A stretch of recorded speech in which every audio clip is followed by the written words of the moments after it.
Everyone. So students, हमने last time electrochemistry जो unit number 3 था वो हमने ख़त्म कर दिया है।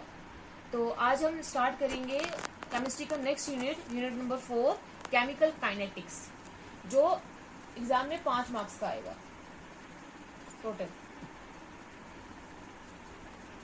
अब ये केमिकल काइनेटिक्स क्या है, आज हम इसका सिर्फ इंट्रोडक्शन पार्ट पढ़ेंगे। ये केमिकल काइनेटिक्स किसके साथ डील करता है वो हम देखेंगे। सो केमिकल काइनेटिक्स क्या है? The branch of chemistry which deals with the rate of chemical reaction and the factors which influence the rate of reaction and the mechanism by which the reaction proceed is called chemical kinetics. Chemistry की ऐसी branch जो deal करती है chemical reaction के rate से। Chemical reaction के rate क्या है? रेट का मतलब है रिएक्शन की स्पीड क्या है, रिएक्शन कितनी स्पीड में हो रही है, कितने टाइम पे हो रही है, और ऐसे फैक्टर्स जो केमिकल रिएक्शन की जो रेट है उसको इन्फ्लुएंस करेगी, इंक्रीज करेगी या डिक्रीज करेगी, और उस मैकेनिज्म से जिसमें जो रिएक्शन है वो प्रोसीड हो रही है, उसी ब्रांच ऑफ केमिस्ट्री को हम क्या बोलते हैं? Chemical kinetics. मतलब केमिकल काइनेटिक्स एक ऐसी ब्रांच है केमिस्ट्री की जिसमें हम डील करेंगे कि रिएक्शन की स्पीड कितनी है, रिएक्शन स्लो है, फास्ट है, और वो फैक्टर्स जो रेट ऑफ रिएक्शन को इन्फ्लुएंस करते हैं वो स्पीड को इंक्रीज या डिक्रीज करेंगे, और उस मैकेनिज्म से जिससे रिएक्शन जो है वो प्रोसीड हो रही है उसी को हम क्या बोलते हैं? Chemical kinetics.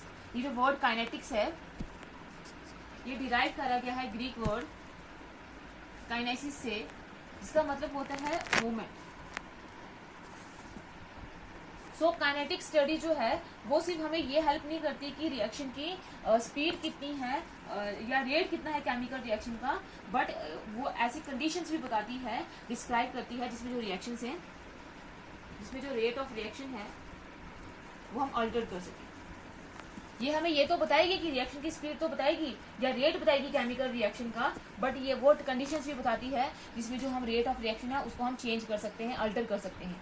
अगर जैसे सपोज करते हैं एक रिएक्शन जो है स्पीड उसकी ज़्यादा है तो एक रिएक्शन की स्पीड कम है, तो हम कौन सी कंडीशंस लगाएं कि एक रिएक्शन की जो स्पीड है वो भी फास्ट हो जाएगी, या फिर हम ऐसे कौन सी कंडीशन लगाएं कि एक रिएक्शन की स्पीड जो है वो फास्ट या हम स्लो कर देंगे।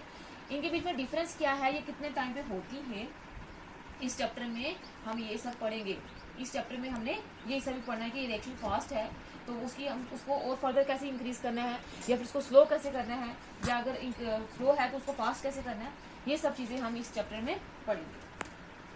अब अगर हम देखें तो हर एक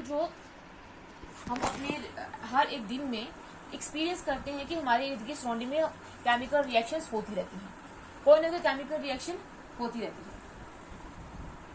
जैसे कुछ रिएक्शंस जो होती हैं वो क्या होती है? रैपिड होती हैं, इतने बहुत फास्ट होती हैं, और वो इतने फास्ट होती हैं कि इतनी जल्दी हो जाती है कि जैसे जैसे हम रिएक्टेंट को मिक्स करते हैं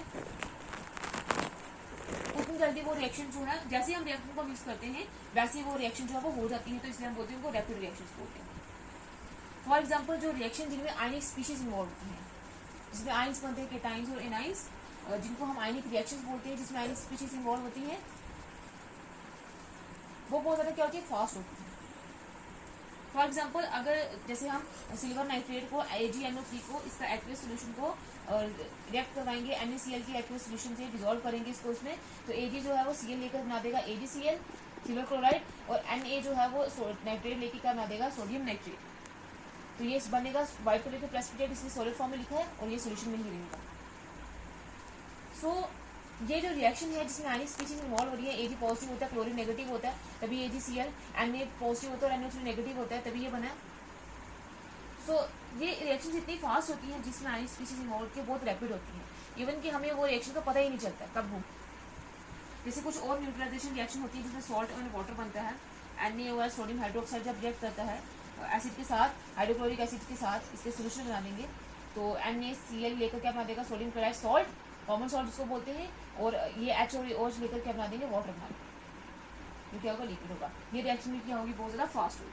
जैसे बेरियम क्लोराइड हो गया एक्वेस, इसको हम एसिड के साथ रिएक्ट करेंगे तो क्या होगा? Ba यहाँ से SO4 लेकर बना देगा बेरियम सल्फेट, और ये 2 टाइम हाइड्रोजन और 2 टाइम क्लोरीन लेकर क्या बना देंगे? 2 टाइम हाइड्रोजन क्लोराइड। तो ये इसीलिए हम बोलते हैं कि ये रिएक्शन इतनी फास्ट होती है कि ये 10⁻⁻12 टू 10⁻60 सेकेंड्स के अंदर हो जाती है। माइनस में है तो सोचो कि कितना कम टाइम होगा।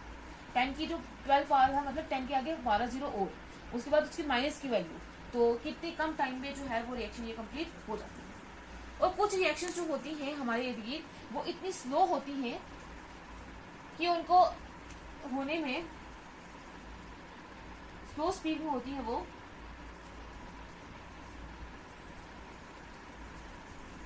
और जैसे अगर हम एग्जांपल लेते हैं रस्टिंग ऑफ आयरन, आयरन की रस्टिंग क्या होती है, कोरिजन ऑफ आयरन, उसी को हम बोलते हैं रस्टिंग ऑफ आयरन, जिसमें आयरन के सरफेस के ऊपर एक ब्राउनिश कलर का, रेडिश कलर का जो है वो केमिकल जो है वो ग्रो कर जाता है, जिसको हम रस्ट बोलते हैं। तो रस्टिंग ऑफ आयरन जो है वो बहुत ज्यादा स्लो होती है, स्लो प्रोसेस है ये। और ये हमें इसमें ये सोचने में मजबूर कर देता है कि ये रिएक्शन जो है वो हो ही नहीं रही है, क्योंकि रस्टिंग ऑफ आयरन, जो आयरन को जंग लगता है, तो वो बहुत ज़्यादा स्लो प्रोसेस है। रोज अगर हम देखेंगे तो रोज हमें उसमें कोई चेंज नजर नहीं आएगा, तो हम बोलेंगे कि रिएक्शन हो ही नहीं रही है, इतना स्लो रिएक्शन होती है वो। तो कुछ रिएक्शंस इतनी फास्ट होती हैं, कुछ रिएक्शन इतनी स्लो होती हैं, जैसे हमने रस्टिंग ऑफ आयरन की एग्जांपल ली है। और कुछ रिएक्शन जो हैं वो कुछ मेजरेबल टाइम में हो जाती हैं। मेजरेबल टाइम का मतलब जितना टाइम हमने लिखा होता है कि इस टाइम में ये रिएक्शंस होंगी, जो हम इजीली लैब में वो रिएक्शन परफॉर्म कर सकते हैं, तो वो रिएक्शन इतनी कंसिडरेबल टाइम में होती है। जैसे एग्जांपल लेते हैं, जब हम क्या करेंगे, हाइड्रोलिसिस एस्टर की करेंगे, ये एस्टर है CH3CO C2H5 इथाइल एसीटेट। जब इसमें हम इसको रिएक्ट कराएंगे सोडियम हाइड्रोक्साइड के साथ, तो ये क्या बना देगा, CH3COONA सोडियम एसीटेट, ये sodium salt of carboxylic acid यहाँ से लेकर, और फिर क्या बना देगा C2H5OH, जो क्या है इथेनॉल। ये रिएक्शन कंसिडरेबल टाइम पे होगी। और जैसे decomposition of hydrogen peroxide, hydrogen peroxide H2O2 होता है, 2 टाइम्स लेंगे, इसकी डिकम्पोजिशन करेंगे तो क्या बना देगा, ये 2 टाइम वाटर प्लस O2 बना देगा। तो ये भी क्या है, ऐसी रिएक्शन है जो कंसिडरेबल टाइम में होती है। तो हमने इस चैप्टर में यही पढ़ना है कि एक रिएक्शन स्लो होती है तो वो क्यों स्लो है, फास्ट है तो वो कितनी फास्ट है, कितने टाइम में होती है, अगर बीच में है ना स्लो ना फास्ट, वो कितने टाइम में है। तो इस सभी चैप्टर में हम वो पढ़ने लगे हैं। लेकिन इस सभी चैप्टर में हम रेट पढ़ेंगे, स्पीड पढ़ेंगे सिर्फ केमिकल रिएक्शन का, क्योंकि केमिकल रिएक्शन में इलेक्ट्रॉन्स जो है वो इन्वॉल्व होते हैं। तो हम इसमें सिर्फ केमिकल रिएक्शन का रेट पढ़ेंगे, रेडियोएक्टिव रिएक्शन का नहीं, क्योंकि जो रेडियोएक्टिव रिएक्शंस होती हैं उसमें न्यूक्लियस इन्वॉल्व होता है। उन सभी रिएक्शन का हम रेट नहीं पढ़ेंगे, हम सिर्फ पढ़ेंगे किसका, केमिकल रिएक्शंस का यहाँ पे रेट पढ़ेंगे। So on the basis of rate of reaction, जो केमिकल रिएक्शंस हैं वो हमारे पास 3 टाइप की होती हैं। फर्स्ट है फास्ट और इंस्टेंटेनियस रिएक्शन। फास्ट और इंस्टेंटेनियस रिएक्शन वो रिएक्शंस होती हैं जो 12⁻⁻12 सेकेंड्स के टाइम के अंदर कंप्लीट हो जाती है, इतने कम टाइम के अंदर कंप्लीट हो जाती है, ये इतनी फास्ट रिएक्शंस होती हैं। और इनके लिए प्रैक्टिकली इम्पॉसिबल होता है टू मेजर स्पीड, क्योंकि इतनी जल्दी जल्दी हो जाती है कि इनकी स्पीड करने में हमें क्या आ जाती है, दिक्कत आ जाती है। जैसे एग्जांपल है इसमें आयनिक रिएक्शन, ऑर्गेनिक सब्स्टिट्यूशन रिएक्शंस, ये सारी क्या है, फास्ट रिएक्शंस। सेकंड जो रिएक्शन है वो स्लो रिएक्शंस। स्लो रिएक्शंस वो रिएक्शंस होती है जो लॉन्ग टाइम लेती हैं, सम मिनट्स टू कुछ मिनट्स टू सम ईयर्स। जैसे रस्टिंग ऑफ आयरन में कितना टाइम लगता है उसको जंग लगने में। सो कुछ जो ऐसी रिएक्शंस होती हैं जो जिसमें लंबा टाइम लगता है, कुछ मिनट से लग सकते हैं, कुछ साल लग सकते हैं, उन ऐसी रिएक्शन को हम क्या बोलते हैं, स्लो रिएक्शंस। जैसे rusting of iron, transformation of diamond, diamond बनता है कार्बन से, तो वो भी एक लॉन्ग प्रोसेस है, उसमें भी बहुत सारे साल लग जाते हैं, तो वो भी स्लो प्रोसेस है, स्लो रिएक्शंस है। थर्ड है मॉडरेटली स्लो रिएक्शंस। ये वो रिएक्शंस होती हैं जो जिनकी जो स्पीड है वो इंटरमीडिएट होती है between slow and fast reactions. ये ऐसी रिएक्शंस है जिनकी जो क्या होती है स्पीड, वो इन दोनों के बीच में आती है। So on the basis of rate of reaction, जो हमने देखा कि केमिकल रिएक्शन की कितनी टाइप से, फास्ट, स्लो और मॉडरेटली स्लो रिएक्शंस। तो इस चैप्टर में हम ये डिस्कस करेंगे रिएक्शन का रेट, रिएक्शन की स्पीड, कितनी स्पीड है, कितने टाइम में कंप्लीट हो रही है। नेक्स्ट वो हम कंटिन्यू करेंगे कल।